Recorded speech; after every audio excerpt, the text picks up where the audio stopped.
So good day everyone. Welcome back to BM Class 9 Academy. And today I'll be teaching you guys on the 7 laws that governs the mind. For you to produce results with your mind, there are 7 laws that governs the mind. And one of the laws is the law of mentalism. Then the second one is the law of attraction. The third one is the law of belief. The fourth one is the law of cause and effect. The fifth one is the law of subconscious mind. The sixth one is the law of action. Then the last one is the law of persistence. These are the 7 laws. If you pay attention or if you obey this law, you are going to get results from what you want. So let's start from the law of mentalism. What does this law state? So the law of mentalism states that everything rises and falls in the mind. Our mind is like a bridge between the physical realm and the spiritual realm. Our mind is the only authorized escort that downloads reality from the realm of the spirit to the physical realm.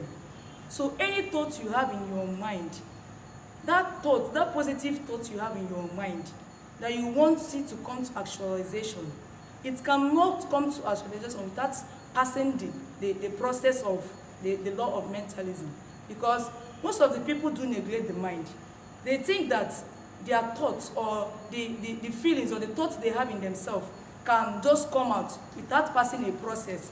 You know, they say that everything has this system by which everything is being done.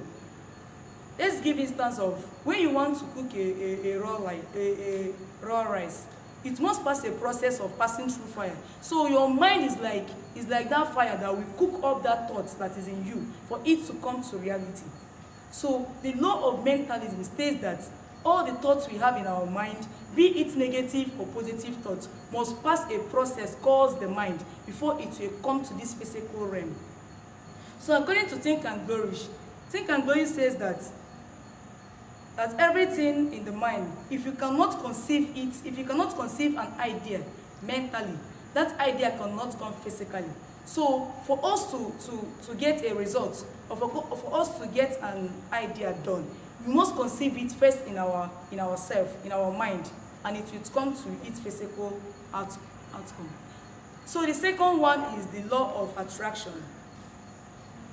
The law of attraction states that our thought is like a magnet that draws realities. Like the law of attraction states that every thought we have in our mind, whether positive or negative thoughts, it must come to pass by obeying this law called the law of attraction.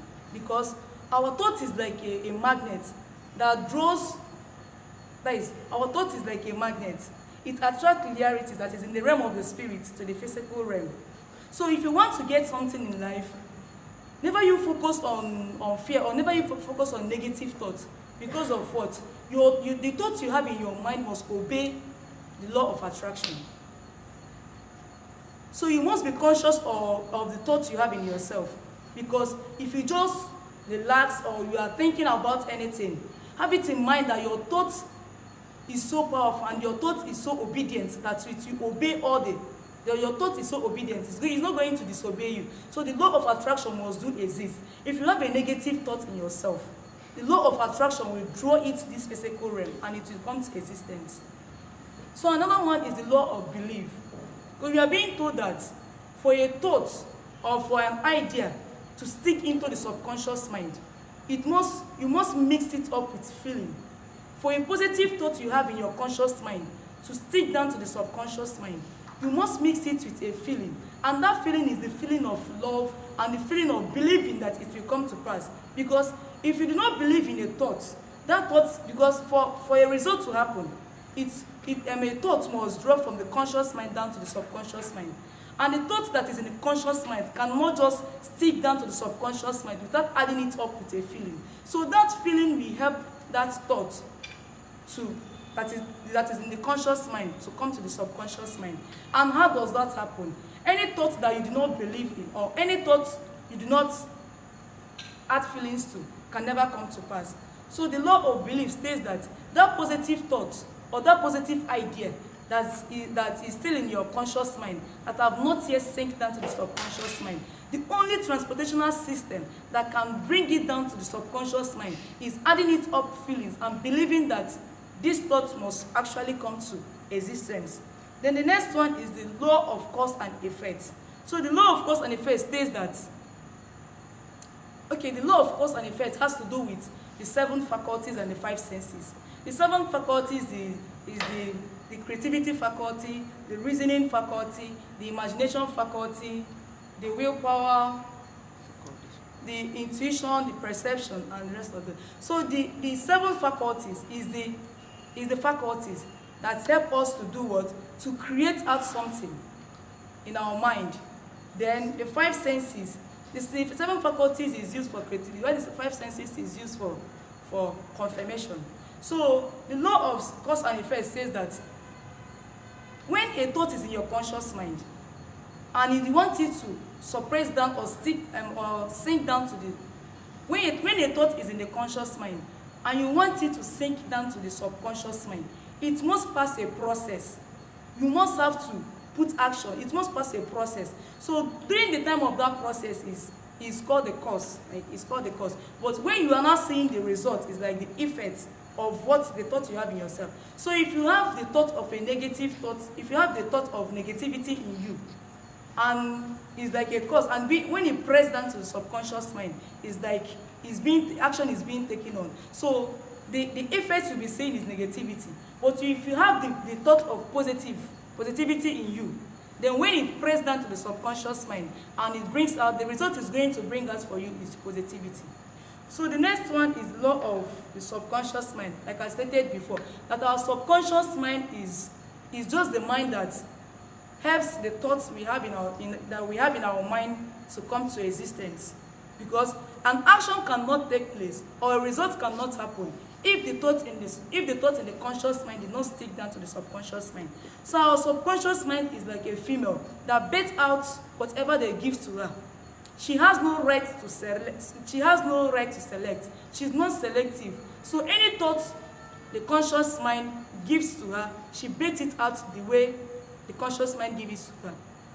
So you should bring a scenario of what happens in the family. Like the mother is just there to bet out or to give birth to a child the way the father put it in her. She has no right to select, or this is what I'm going to give out, or this is what I'm not going to give out. So she's not selective. The same thing happens to our subconscious mind. So we need to be conscious of the thoughts that flows in our conscious mind, because any thoughts that flows in your conscious mind, and if that thought stick or suppress down to the subconscious mind, the result must actually happen.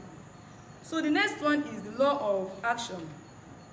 So what does this law state? That the law of action states that for a thought to happen, or for an action to happen, or for a result to happen, that you must do what? You must take action. You know, some people think that knowledge or learning alone is enough.